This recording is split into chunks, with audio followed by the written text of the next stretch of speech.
মাঝে মাঝে কিন্তু বাইরের খাবার খেতেও ইচ্ছা করে না, আবার ঘরের খাবারও খেতে ইচ্ছা করে না। তখন মনে হয় কিছু একটা নাস্তা বানিয়ে নিই।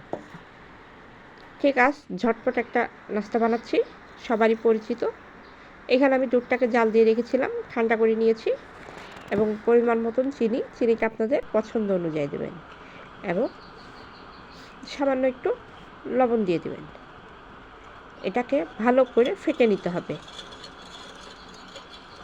মাঝে মধ্যে কিন্তু ঘরে থাকা অবস্থায় খুব মিষ্টি খেতে ইচ্ছা করে, কিন্তু হাতের কাছে যখন মিষ্টি থাকে না, তখন কিন্তু কিছু উপকরণ দিয়ে একটা মিষ্টি খাবার তৈরি করে নিতে পারেন। দেখতে পাচ্ছেন এটা ভালোভাবে কিন্তু মিক্স করা হয়ে গিয়েছে। এর মধ্যে এখন আমি পাউরুটিগুলো ছিঁড়ে দিয়ে দিব। দুধে ভেজানো পাউরুটি খেতে কিন্তু খুবই ভালো লাগে।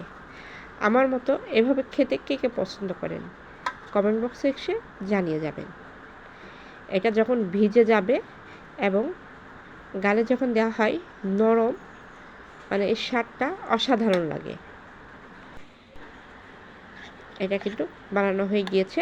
যদি রেসিপিটা ভালো লেগে থাকে অবশ্যই লাইক কমেন্ট শেয়ার করবেন। পেজ থেকে দেখলে পেজটা ফলো করবেন, ইউটিউব চ্যানেল থেকে দেখে থাকলে অবশ্যই চ্যানেলটাকে সাবস্ক্রাইব করে দেবেন।